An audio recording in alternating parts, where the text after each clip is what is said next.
Hey, everybody, welcome back to the show. Super excited to have Matt Bodnar on the show here. He is the managing partner of Bodnar Investment Group and the founder of Eidolon Capital. Matt, thanks for being on the show today. Yep. Thank you so much for having me. I'm really excited to be here, and I look forward to digging in. Absolutely. Yeah, well, it's my pleasure. Well, maybe let's start with your origin story, just a little bit of background on who you are and how you came to be doing the deals and the PE work that you're doing now. Yeah, absolutely. Happy to give you my background. So I'm from Nashville, Tennessee. Grew up in Nashville, and out of college, I worked at Goldman Sachs for a number of years up in New York. Came back to Nashville in 2011, and kind of stumbled into basically buying a small IT business at the time. Wasn't really setting out necessarily to do that, but so basically a family friend had a company that was kind of struggling, was doing like 1 million of revenue, so really small business, and ended up working out a deal. Kind of took over that company, operated it for about 6 years. We did a couple acquisitions through that journey, and then eventually one of the acquisitions we did was actually a software company. And so we kind of had the IT business. We also sort of added on a software company. It's basically a different business, but they were both housed under one. And around that time, I said, "Hey, I'd much rather sit in the investor side of the coin than be an operator. I think it just suits my skill sets better." And so I brought in somebody to basically run the business, and phased myself out. Still an owner and active board member of both of those companies. But I set up eventually Eidolon Capital, which is kind of a holding company, or investment vehicle that I use to buy and acquire lower middle market businesses, basically. So within the Eidolon portfolio, we have a number of different businesses. Even though my roots sort of began in the IT sort of software world, we're pretty industry agnostic and very old school value investors, basically. So I just really read too much Warren Buffett and couldn't get it out of my head. And so I just look for interesting companies that I feel like have a long-term sort of enduring need, and we can purchase at reasonable acquisition multiples. So in our current portfolio, we have a business that manufactures portable sinks. We've got a Interesting. company that distributes material handling, pallet racking, industrial shelving, that kind of stuff. We've got a business that does light industrial staffing, so warehouse workers, pick and pack, those kinds of things, forklift drivers. Recently divested a medical equipment business that we had, and have one or two other kind of small investments in the portfolio. But that's sort of the core of what it is today. And I'm always actively looking around for new companies to add into the portfolio, new acquisition opportunities, and that leads me on lots of wild and crazy adventures, looking at anything and everything under the sun, hunting around for what I consider interesting deals, basically. Oh, that's excellent. Thank you. Yeah, well, maybe you kind of touched on it. You have a wide array of companies. How do you source your deals? How do you find the companies that you're looking to invest in when you're kind of Yeah, all across the board, industry wise?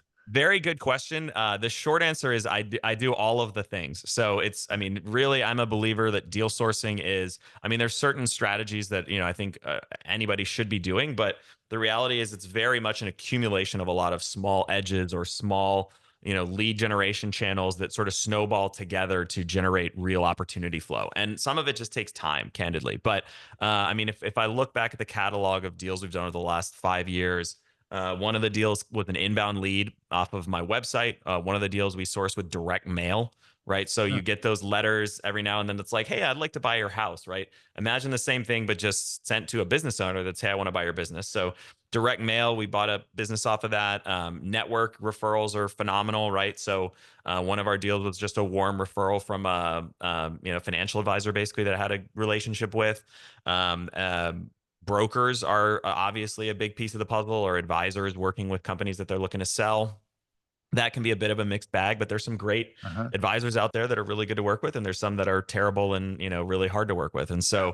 so it's really I use a lot of cold email, direct mail, outbound, um, doing podcasts, right? So it's Uh-huh. really any content, really anything and everything, to really build a pipeline. Because I'm a huge believer in the concept that having a pipeline creates tons of optionality and just lets you really find the best opportunities, right? If you're only looking at a handful of deals on over any time horizon, whether it's a handful of deals a week, handful of deals a month, handful of deals a year, You don't have a lot of flexibility to really find the best opportunities. You're maybe overextending yourself trying to make deals work that maybe don't work, and that's how you can get into tricky deals or bad situations, or you're really unable to transact because you're just not seeing enough interesting stuff. And so, in a lot of ways, it's a basic sales 101 lesson, right? It's just have a pipeline of opportunities, because that makes everything in your life easier. And building a pipeline takes a lot of time and effort,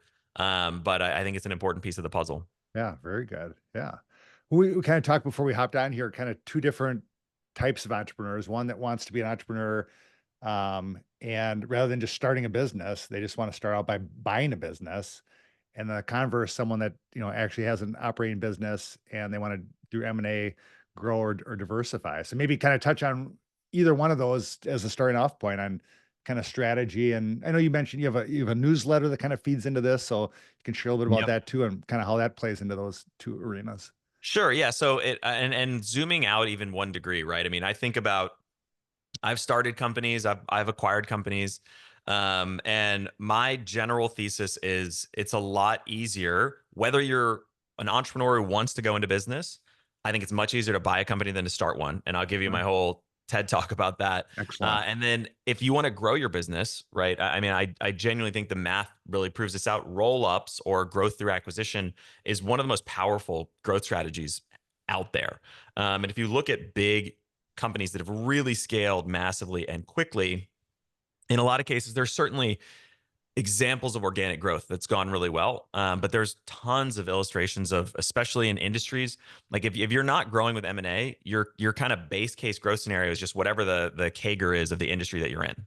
Right. I Uh-huh. mean, yeah, maybe you can outperform, but at the end of the day, you're mostly just trying to take unless the industry is some greenfield, new industry that's just growing at 30, 40% a year, you're basically fighting tooth and nail to take market share from your competitors. Whereas if you grow via acquisition, you can easily grow if you do an acquisition, and then you don't have to, we can get into the math on this, but you don't have to be like going crazy here. If you do one deal a year that's like 20% the size of your company, in 5 years your company is going to be like 2 or 3 times larger, right? Uh-huh. Just from these acquisitions. You have a full year to digest it. You're not getting over your skis and buying companies 4 times larger than your company or whatever.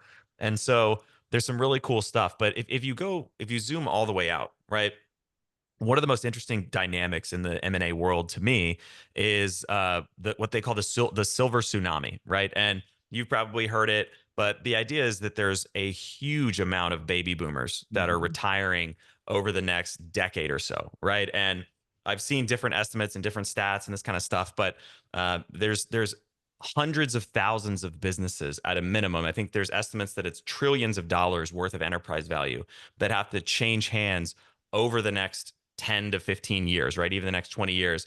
And again, depending on what data sources you look at, this varies a little bit, but I've seen some estimates that it will result in roughly a need to 10x the current amount of M&A activity for the next 10 to 20 years Wow. to get all of those deals through the pipeline, right? And a lot of these businesses, where I mean, some of these are large, mega companies, but a lot of these are small businesses that there's easy opportunities for either somebody to take over if they want to become an entrepreneur and buy that local plumbing company or that local marketing agency or whatever, and have a business ready made. Or if you're in a space already, there's tons of competitors, even if they're small, who might be really have no alternative other than to basically just close down. And you can do some really cool and creative deal structures to potentially acquire businesses like that without really having to outlay huge amounts of capital to do it. So that's the backdrop for why I think M&A is such a powerful growth strategy. And then the analysis is a little different depending on whether you jump in and look at entrepreneurship through acquisition or ETA versus growing a company through acquisition. But if you start on the entrepreneurship side, I really think the math is ridiculously compelling, right? And I'll give you just a high level example. So let's say if I wanted to do a startup versus buying a business, right? Now, in both cases, you can absolutely bootstrap a company with no capital. You can also creatively buy a business with the right structure without putting any capital in. But in most cases, the average startup is probably going to use some seed capital, right? Maybe a couple $100,000, whether it's personal savings or raised from friends and family or whatever. And similarly, a small business acquisition, let's say sub $5 million, is often going to use a couple $100,000 of equity capital, right? So just for the sake of the example, let's assume maybe a $300,000 pool of capital going into each of these opportunities, right? So if you do the startup, you raise 300K from friends and family, or you put in 300K of your savings or whatever. In that scenario, what do you end up with after 6 months or 18 months or 24 months, right? Best case scenario, right? You may have a team of a handful of co-founders, maybe one or two employees. You might, best case scenario, have a couple pilot customers. You might not even have any customers, right? You may be have a sense that you might start having product market fit. You might have no product market fit. You might have, again, a handful of customers. You have virtually no operating history, right? You're an 18-month-old company. You don't have any, you probably don't have a product that's even fully baked. Maybe you have an MVP. And so you have no customers, no product, no revenue, no inventory, no track record, versus let's take that same 300K. And if we got an SBA loan, SBA will let you finance 90% of a business acquisition. Now, again, there's risks associated with that, but for the sake of this example, get an SBA loan for, let's say, 2.7 million. We buy a $3 million company, and we put down 300K.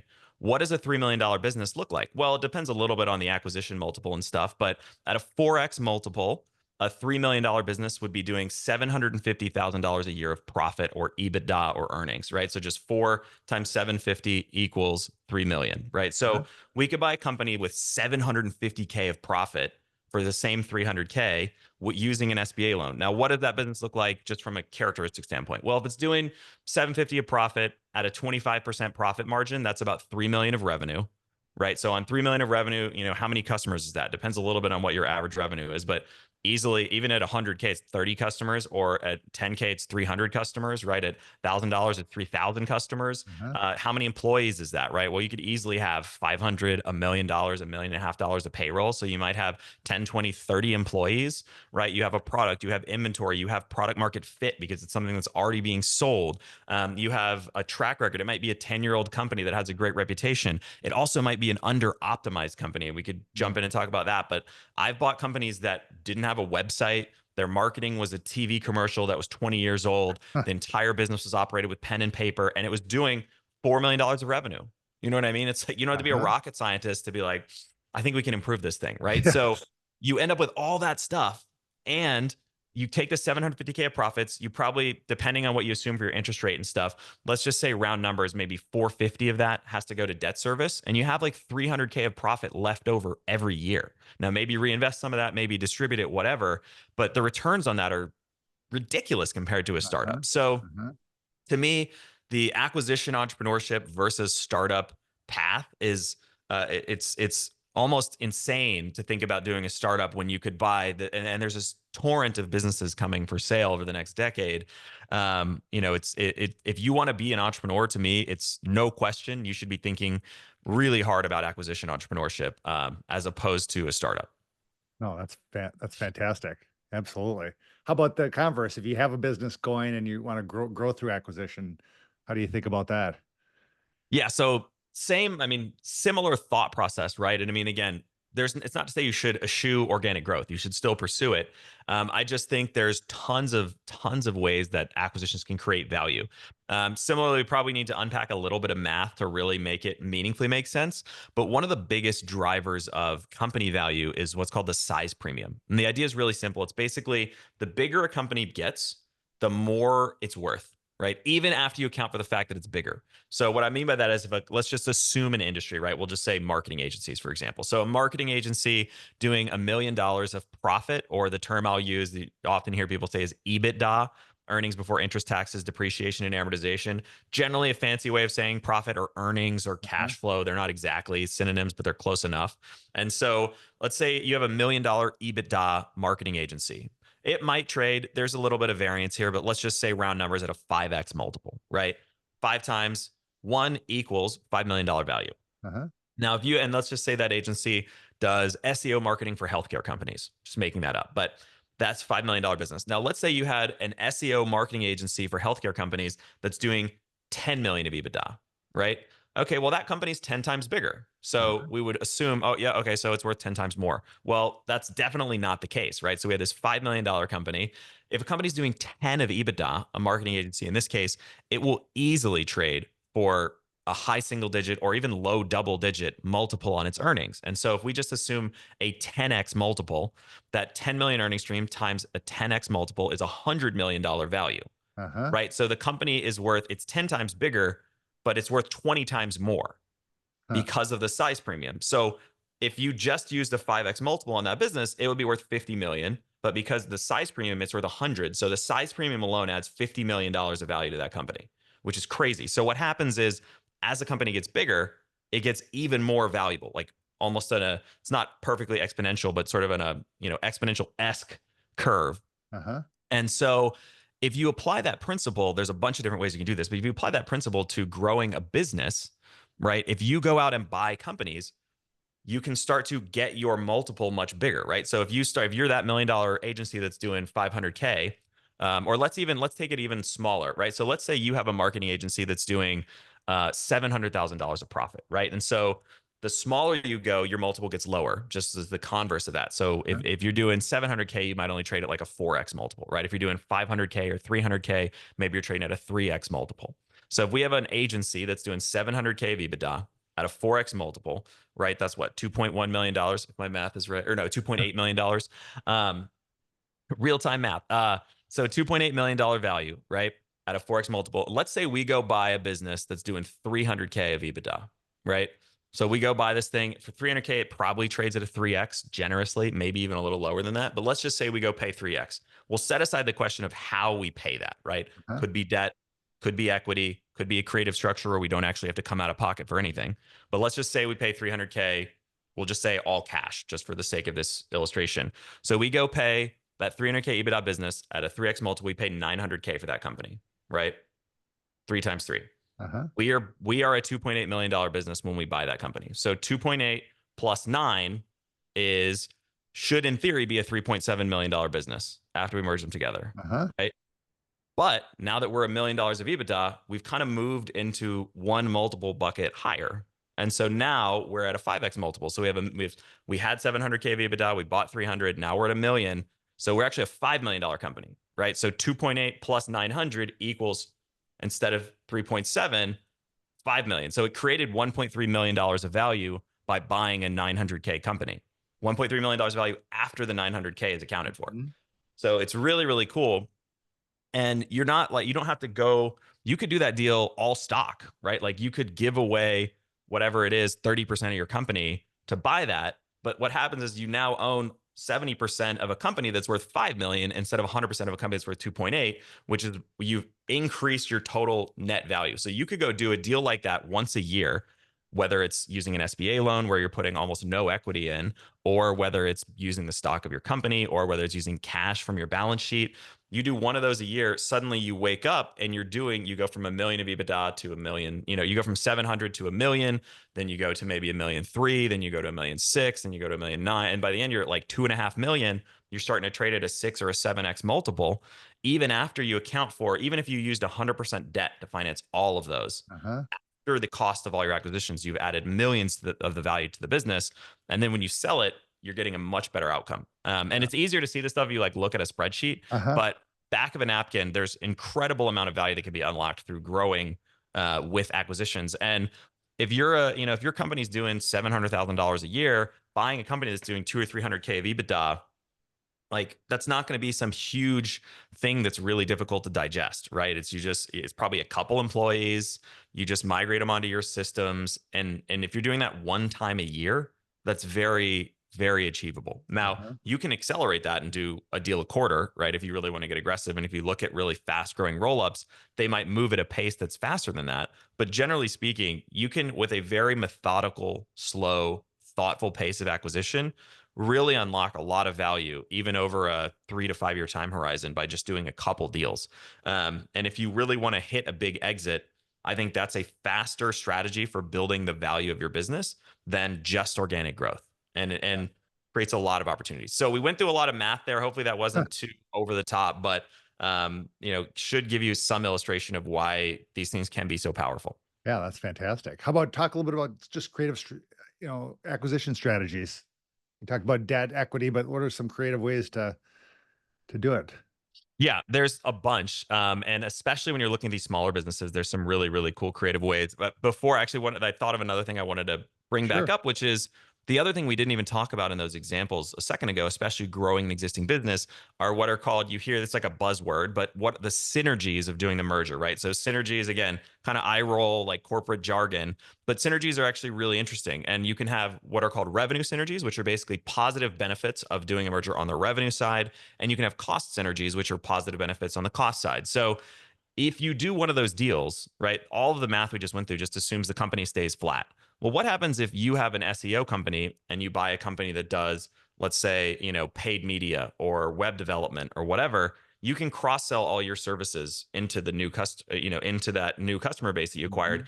and you can cross sell that new business's services into your existing customers, right? So you can cross sell. That's called a revenue synergy, which could potentially increase the revenue of both previous businesses. Similarly, there's usually some basic cost synergies, right? Whether it's, hey, we have two offices, we're going to consolidate down to one. Hey, we have two accounting services, we're going to consolidate it down to one. Those kinds of things, it's not massive numbers, but it starts to add up. If you find $50,000 of savings on a 5x multiple, that's $250,000 of enterprise value. On Uh-huh. a 10x multiple, that's $500,000 of enterprise value, right? Just from closing down the extra branch of the office or whatever. So can be really interesting from a synergy standpoint. But back to your question, how do you think about doing these deals creatively?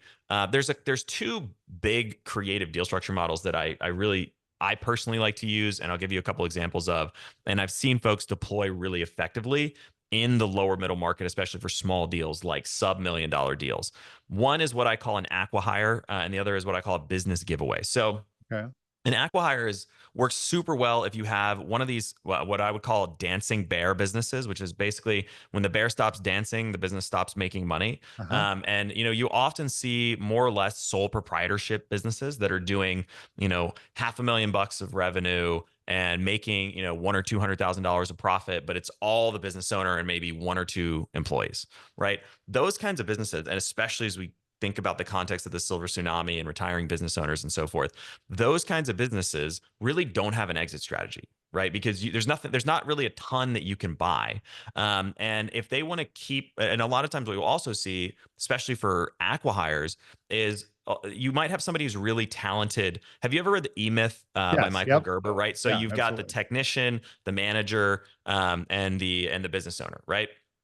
The vast majority of these sole proprietorships are basically pure play technicians, Uh-huh. people who are really good at their thing, right? Whether it's IT services or they're really good at SEO or they're really good at, sales or whatever that one thing is that they do, but they're not that good at being a business owner. And in fact, most cases, they're really frustrated with a lot of the business ownery stuff, right? So like paying taxes and growing and servicing clients. They just want to like do the service thing that they do. They're really good at SEO. They want to do SEO. They're really good at IT support. They want to do IT support. And oh, what payroll taxes? I was supposed to file that. What is that? Right? Like then they Uh-huh. get it and they end up creating a ton of chaos in their business because they're not managers and they're not really thinking about the business like business owners.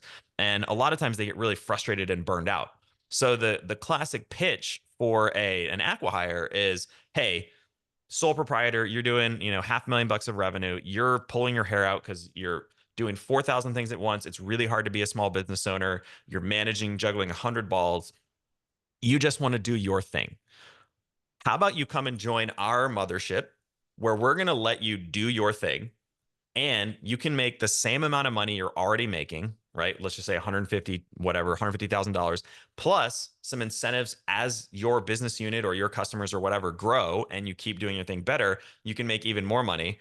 And we'll take away all of the stress about being a business owner and keeping up with payroll and juggling receivables collections and all of this stuff, right? For a lot of small business owners, that's an incredibly compelling value proposition, which Uh-huh. basically lets them make the same amount of money with way less headache, with way more stability. And you're effectively buying that business just for hiring them on at whatever they were already paying themselves. So the acquisition pays for itself. You don't even have to come out of pocket for anything, right? So for one of our businesses, we did a deal maybe 18 months ago where we had a guy, sort of a one-man sales operation, selling a product that was complementary to our business. It's doing like $300,000 a year of revenue, right? And making maybe 75 grand. So exact same dynamic. And we brought him on for $1,000 at the closing table, Huh. just merged him into our company, brought him onto a sales contract, gave him a commission for increased revenue, and we took over all the billing and the marketing and all of the, accounting, all the stuff he didn't want to be doing anymore.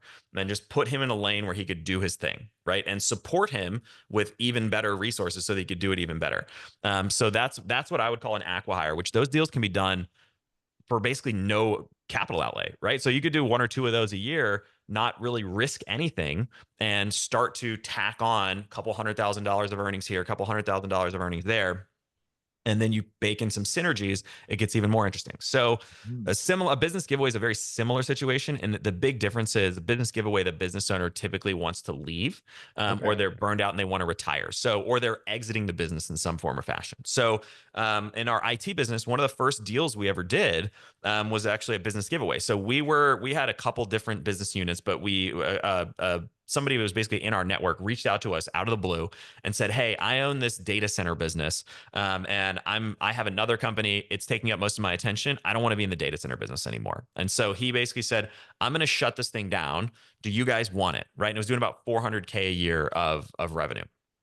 And we said, "Yeah, we'd love it." But we're not really interested in, some big out of pocket purchase of this thing. So we struck a deal where we basically paid, I think it was 10% of revenue for 3 years, Uh-huh. from that business unit to him, right? And we took the business over. And day one, based on we actually, classic cost synergy stuff, we actually liked his office for that little data center business better Uh-huh. than ours. So we moved into his office, closed our old office down, and we were profiting like 5K a month day one after the rev share to him from doing that deal. And we did it for $0 down, zero out of pocket, and just 10% of revenue. Paid him, I mean, he ended up making, well, what, 40 grand a year or whatever for a couple of years. And for him, it was still a win because he wanted to get out of that business. It was a massive distraction, and his alternative was just shutting it down. So we gave him a path. Hey, instead of shutting this thing down and disappointing all your customers and basically throwing it away, here's a way for you to off ramp it and monetize it and provide a home for your customers. And so those deals are also out there to the tune of, oftentimes a couple $100,000. You have a same dynamic, right? Somebody who wants to get out of an industry, or they're retiring or they're burned out or whatever, and their only alternative is to shut it down. Great opportunities for business giveaway type deals. So those are two illustrations of creative deal structures that a business owner can implement. And a lot of it depends a little bit on the industry and trying to find these dynamics. Not every industry is the same kind of weighted balance of sole proprietors, but a lot of industries have that. Like IT services, there's tons of folks like that. Huh. Marketing agencies, tons of sole proprietors in a space like that, right?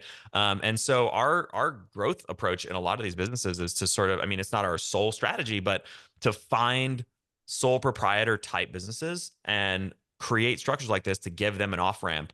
It's a great way to just tack on incremental growth, which adds up if you're doing it recurrently over 2, 3, 4, 5+ years.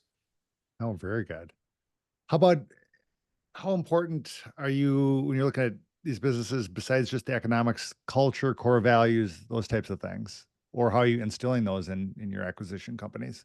Yeah, I mean, I think it's really, really important. Especially, I mean, obviously, if you're buying a business as an entrepreneur, like an ETA type strategy, you know, ideally you want to either be bringing that culture to the business or buying business that already has a good culture. To some extent, that's going to be a little bit different than sort of integrating or making sure there's a cultural fit for a company that you're already acquiring or adding on.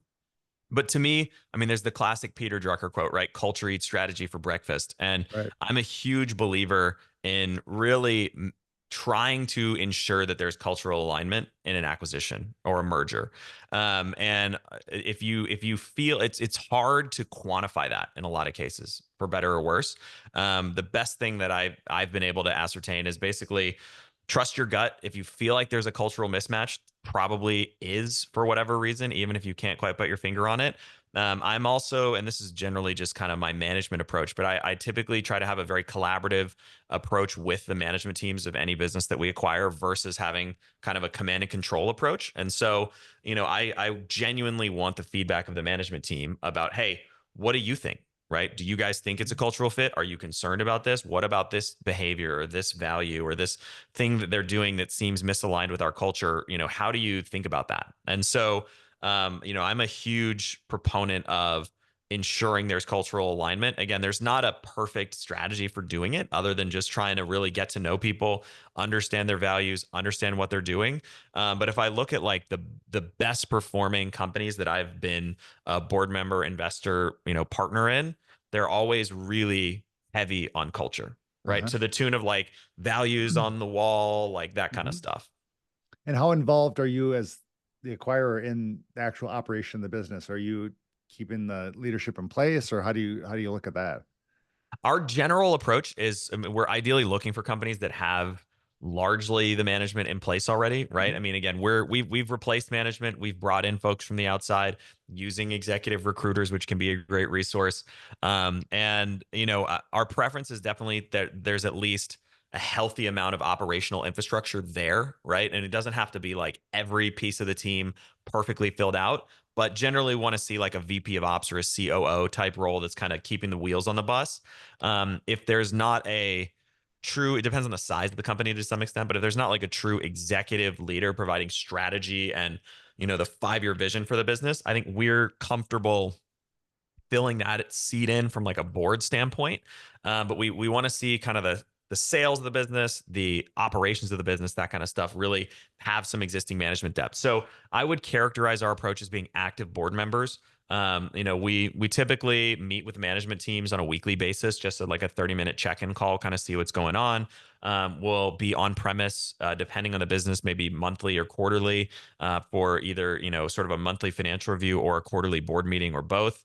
And it, depending on kind of where that business is in its life cycle, what it's doing, there's certain strategic things that will prioritize, or if we're going through a big pivot or some big opportunity, we might be spending a lot more time with them. Whereas if they're kind of just doing their thing and there's not some major challenge or opportunity that's in the immediate term, it reverts more to just our normal cadence of communication. But I'd say we try to develop really robust scorecard reporting KPIs and pay attention to that stuff really closely and interact with the management team regularly, so that we have pretty good line of sight into kind of what's happening and how we can potentially avert any challenges or issues, or pounce on any opportunities that we see.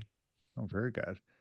How about as you're looking at this silver tsunami, I mean, any particular opportunities, trends in the market that you're really focused on, or just places you see real opportunity to do some acquisitions? In terms of industry sectors or just sort of like broader macro trends, or Either way, either way. yeah, I mean, I would say the economic model that has created billions and billions of dollars of value over the last 20 to 30 years, that seems to be a big focus for a lot of folks these days, is roll ups, right? So Mhm. it depends a little bit on the industry, but if you think about home services broadly, for as an example, over the last 5 to 7 years, that industry has the amount of roll up activity in home services has, at least in my view, massively increased, right? So there's tons of folks looking to do roll ups in home services, marketing agencies. I think there's a lot of that, e-commerce. There was a big kind of aggregation push. It's tapered off a little bit, but I still think folks are pretty acquisitive in that world. IT services, a lot of sort of roll ups and aggregators. So I think that's a big kind of mega trend in terms of business model, independent of sector to some extent, though some sectors maybe don't lend themselves to that as much. I think from an operations standpoint, it's sort of obvious, but the biggest trend influencing everything right now that a lot of folks are thinking about is just AI, right? So Uh-huh. what does that mean for our operations? Is it a competitive threat? Is it an advantage that we can leverage to improve our margins? Is it both? How do we sort of balance those things?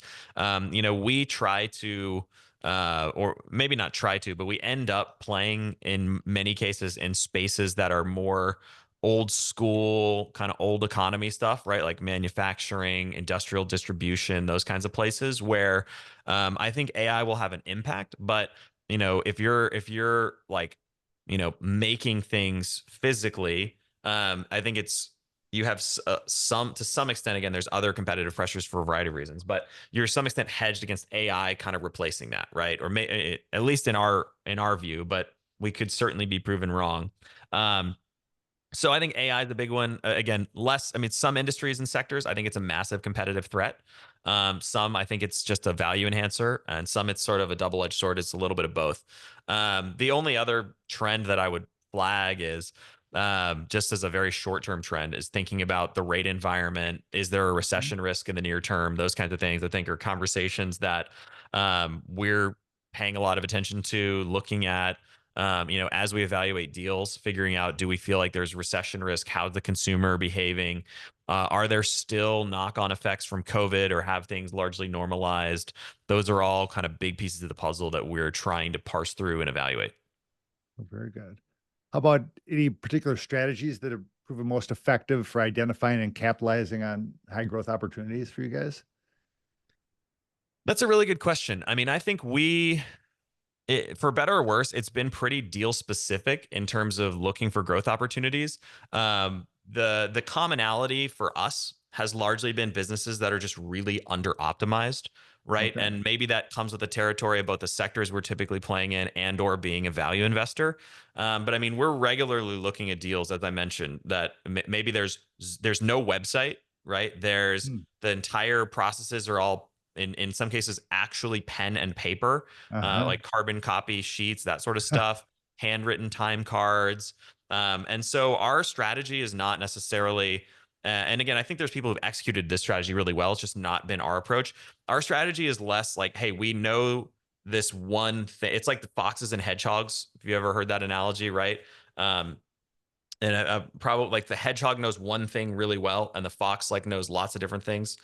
So we're more foxes than hedgehogs, right? So hedgehog, we don't have like, we buy companies that do this one thing and we do this one thing to them, and it adds a lot of value.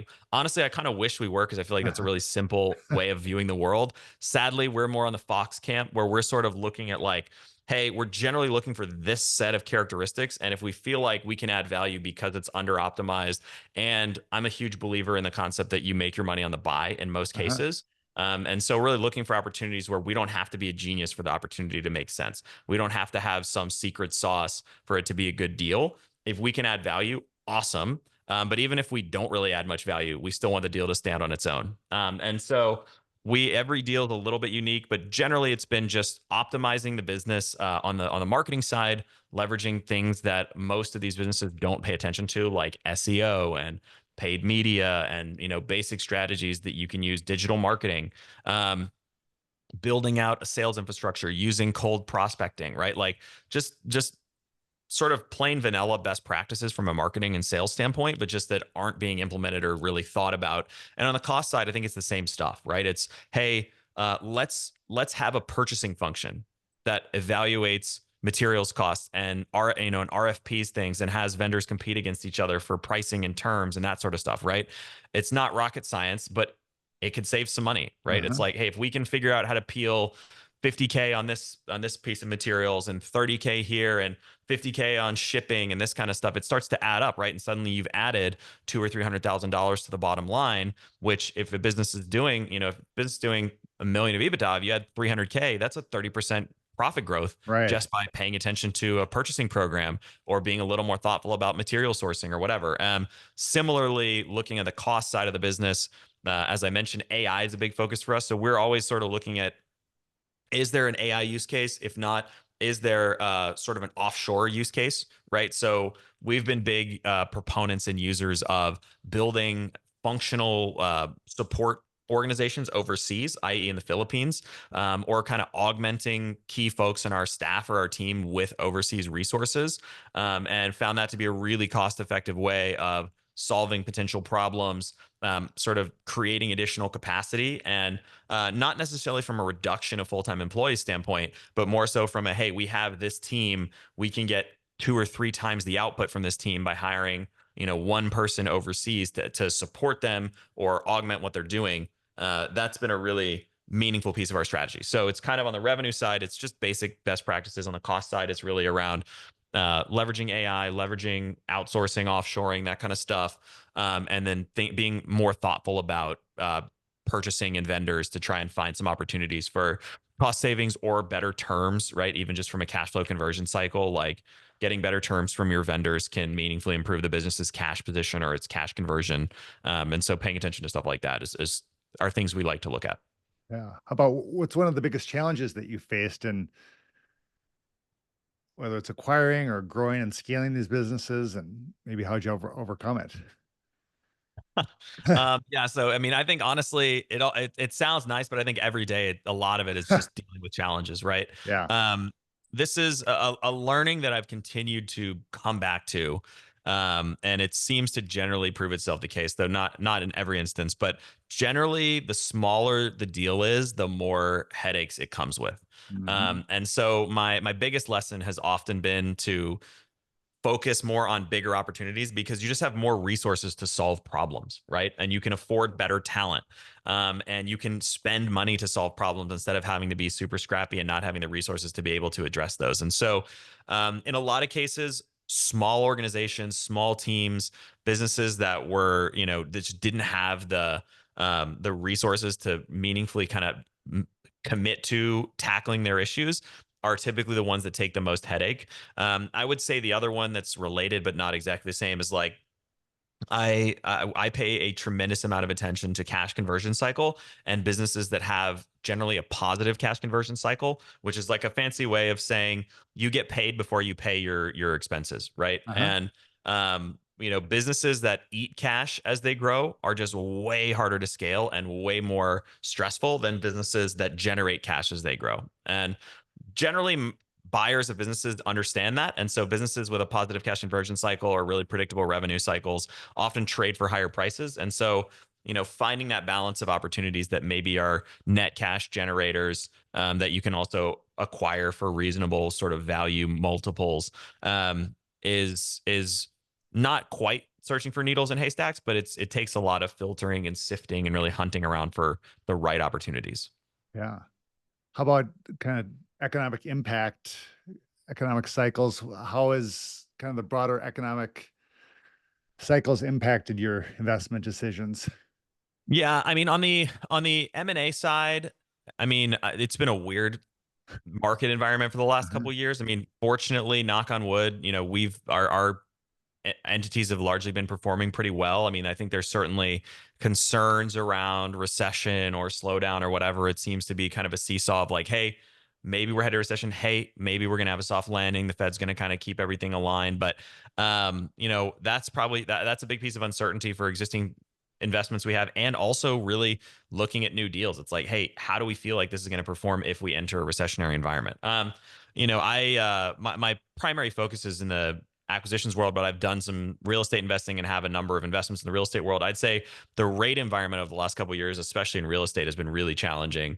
And I mean, it's a longer conversation, but if you think about those businesses are typically way more like those assets, I guess is a better word for it, are typically way more levered and way more rate sensitive. If you're buying a business at 5 times EBITDA and you're putting 2 or 3 times debt on it, it can only be so sensitive to rates. If you're buying a piece of property at effectively 20 times cash flow, and putting 15 16 times leverage on it, a small change in rates can have a big impact. So I would say we're just sort of cautiously moving forward and trying to be thoughtful about our approach to the market, but all in all, things seem to be generally in a good spot, or like a reasonably good spot as of right now, so cautiously optimistic. Uh-huh. Yeah. We on the show we talk a lot about capitalism and free markets. How in what ways have, embracing our free market system here in America benefited your business model? Yeah, I mean, I'm a huge proponent of the idea that capitalism is basically a moral good, right? Mhm. And I mean, I think you probably have the same view. Yes. And so to me, I mean, this is that we go deep off the metaphysical cliff here. Like, I wrestle with this question of like how I can create positive outcomes in the world, right? And I think to some extent, just the old school kind of Adam Smith invisible hand, like buying businesses, building companies, providing people with jobs and opportunity and all of that stuff, I think is doing a lot of good already, right? And I'm a big believer of like the whole sort of John Mackey, like conscious capitalism, taking care of our stakeholders. Most of our portfolio companies were really big on both the management team having equity ownership, and we've even started rolling out company-wide profit participation programs and things like that to really kind of both align incentives just from a purely selfish kind of capitalist standpoint, but also to create opportunities for everybody to win as the company performs better. And so Again, I'm a huge believer. Our thesis broadly, I touched on way earlier in the conversation that I think I just read too much Warren Buffett, but like our Uh-huh. approach is generally as differentiated from what maybe a lot of other PE players. We're not typically looking to buy a business, do a bunch of stuff and sell it again in 3 years or 5 years or whatever. We're Uh-huh. typically longer term holders. And so when we buy a company, we want to make long term decisions. We want to take care of the stakeholders. We're not coming in to slash and burn and fire half of the staff and do all this stuff. We really want to take care of the folks, take care of the community, take care of the customers and the stakeholders. And I think that's an important piece of our approach. And so, in a lot of ways, I really view M&A, especially in the context of the silver tsunami, where there's just a lot of businesses that are going to be looking for homes, as an opportunity to be a home for the right types of businesses, and take care of both the founder's legacy, which is super important to a lot of Mhm. people, and the key stakeholders in any of the businesses we acquire. So huge proponent of even with a purely kind of utilitarian assessment, I think, even if you're not intending to do good, I think capitalism naturally does a lot of good. But we try to sprinkle on a little bit more doing good, for lack of a better term, by really trying to focus on the stakeholders and create wins for everybody and create opportunities for the folks who are in our companies and that kind of thing. So, Yeah. are we perfect at it? Certainly not. But we try to be thoughtful about those things. And I'm a huge believer that capitalism is an imperfect system, but the best system that we've been able to uncover historically to create the most well-being for the most people. Yeah. How about what are any common misconceptions about capitalism that you encounter? And maybe if so, how do you address those? I mean, there's tons, right? I mean, you just have to go on TikTok for 30 seconds and Yeah. see a bunch of them. Not to hate on Gen Z, but like I feel like there's a lot of misconceptions about capitalism, right? And I mean, if you really look at it fundamentally and do the homework, and I'm a very voracious reader. I've read countless stuff, pro and con, right? I mean, I've read like lots of very leftist, like Marxist readings. I've read, Uh-huh. all the like super pro capitalist stuff. I was a debater in high school. Okay. And so one of the things you both just being in the activity, you have to debate both sides of pretty much every topic you talk about. And Yeah. we hit on capitalism quite a bit during my tenure as a debater, but like you also just learn to look at both sides of any piece of information to try to ascertain which one of them is sort of true. And I think it's really important to investigate both. But I mean, all the misconceptions, really, in my view, there's two really good books that shaped my thinking about broadly capitalism, but also we can maybe even zoom out more 1 degree and sort of say like Western civilization or whatever. I don't know if that's still the appropriate term, but like one of them is it's an older book, but it's called In Defense of Free Trade by Jagdish Bhagwati. Okay. Random book, it's probably like a 20-year-old book, but like when I read it, it blew my mind. And the other book is Factfulness by Hans Rosling. Yes. And both of those books, they talk about kind of similar concepts. But the biggest misunderstanding I think people have about capitalism, free trade, all that kind of stuff, is really like they see the ills, the wrongs, the bad things that happen, and they point at that and say it's a flawed system and it needs to be destroyed. And the reality is, unfortunately, we live in an imperfect world, right? Mhm. And I 100% agree that capitalism has a lot of flaws as a system. Um, but there's just not a better system that we've uncovered so far, right? Not to say that there couldn't be one, but if you compare it to the other systems, it gets pretty clear pretty fast how powerful it is and how much better it is versus really any other economic framework that's ever been created, right? I mean, there's tons of quotes about this, but like no system in recorded history has lifted more people out of poverty, created more well-being than capitalism, right? Again, totally imperfect system. But I think people get hung up on the imperfections as opposed to seeing the bigger picture. And that's why they really fall down the rabbit hole of thinking that it's evil.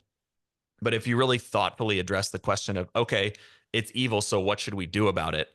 You pretty quickly come back to like, okay, well, like if we really want to create the most good for the most people, I think it's the only system you can even rationally evaluate or consider, and then act within that framework to try and smooth some of the rough edges and create some opportunities for folks and maybe put a little bit of emphasis on the conscious capitalism side of things, to sort of do better, for lack of a better perspective.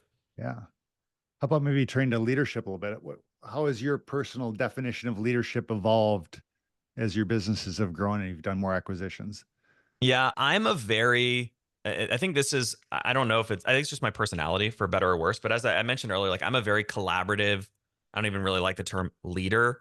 Mhm. I have a very collaborative approach to sort of managing and overseeing our portfolio companies, right? I'm not a command and control person. I don't want to come in and do this and do if you don't do this, you're fired. Like that's just not my approach. I have a very open-minded, kind of thoughtful, like, hey, I want to surface the best information.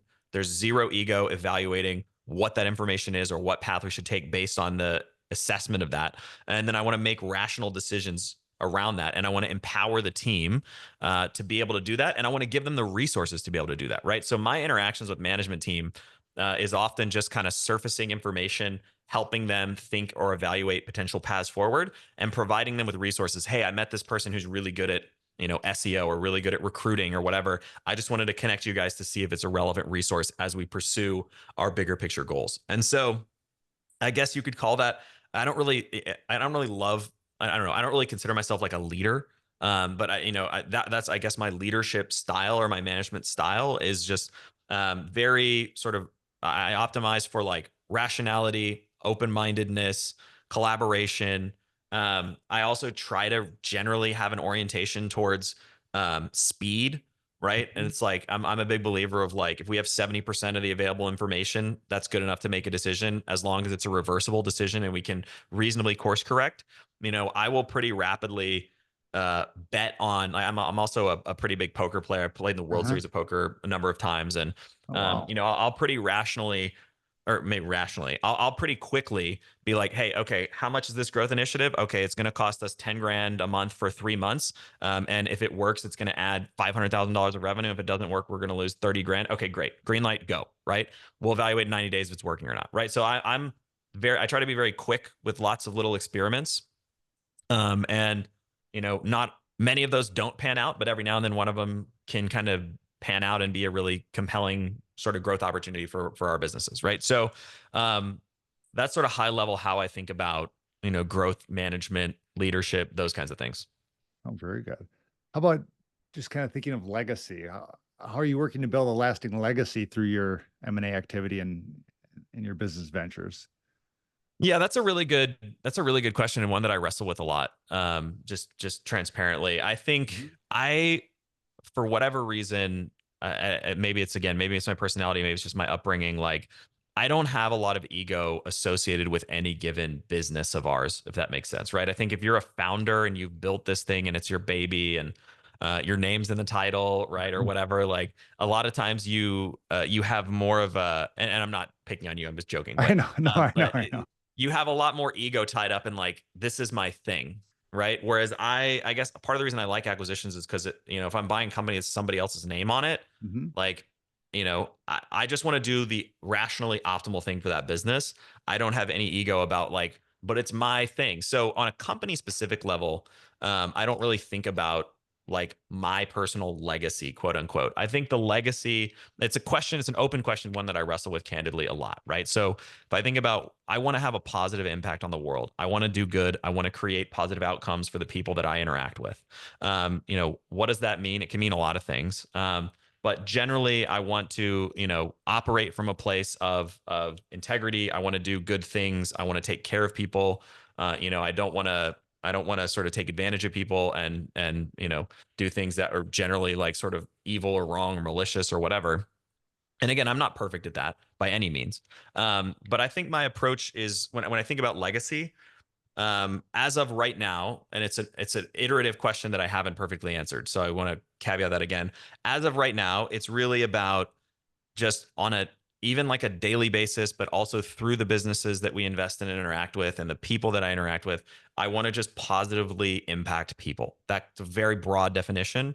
I was weirdly like right before we got on this call, I was listening to a book or an audio book, and they happened to reference, they were talking about It's a Wonderful Life. like Uh-huh. randomly talking about, it's like a self-help book, but they just mentioned it right before I popped on here. So it's sort of fresh. And he talked about the idea that like the main character, I think his name's George, I forget, but the main character of It's a Wonderful Life basically is thinking about committing suicide, right? And he's like, my wife is meaningless. And then the whole premise is he's sort of a flashback of all of the people he positively impacted. So, I want to positively impact people, right? Whether that's trying to be kind to somebody on a one-on-one random interaction at a coffee shop, or whether it's helping them generate wealth via, ownership of a business that we've acquired, or any of those other things. And again, even just through the vehicle of capitalism. So, and transacting, providing goods for people that make their lives better, all of that kind of stuff. So, long-winded answer. I don't know if it actually answered anything, but that's how I think about legacy. Yeah. How about looking back? What's a decision or action that you say that would have been most pivotal in your success so far? I would say one of the most instrumental was leaving Goldman, leaving New York, kind of Mhm. coming back to Nashville.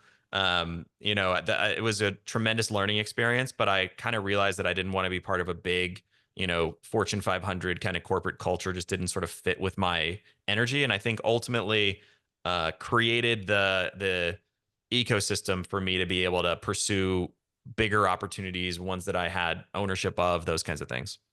Okay. How about any advice you'd give to young or aspiring entrepreneurs to succeed in today's environment, whether economically or just in the M&A environment? Buy a business, don't start one. But no, I mean that's sort of tongue in cheek. But I mean, I would Yeah. say it's just like, it's hard, right? Like Mhm. there's no sugarcoating. It just takes way more effort than you think to pretty much do anything. Yeah. How about success? What's your personal definition of success for We're yourself? just hitting all of the things.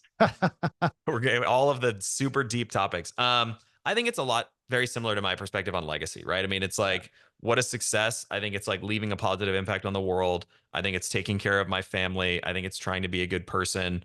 Um, I was talking to a friend of mine last week, and this isn't necessarily like a commentary on religion or not, but I think it's just an interesting analogy that really made me think. And he's Christian. He was talking about, hey, if I die and go to heaven and I'm looking at God or the disciples or whoever, and they say to me, hey, I gave you everything. You were born in America. You had infinite information. You had infinite opportunity. And what did you do with it? You got a couple yachts and a private plane. That's it. That's what you did with infinite everything. Right.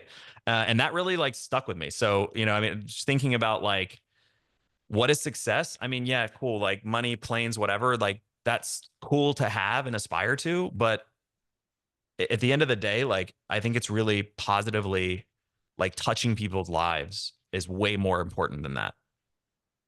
Yeah. Oh, very good. How about We're getting deep. kind of no, just kind of concluding here, any sort of call to action you'd have for people, or perhaps you want to touch on kind of this newsletter and what that's all about Sure. Yeah. as we're So wrapping things up? there's Yeah. there's not as many philosophical ramblings, at least not yet, in my newsletter, but I do have a free newsletter. Yeah. It's called the Deal Mastery Insider, that I talk about doing deals, evaluating acquisitions, teaching folks how to look at and buy companies.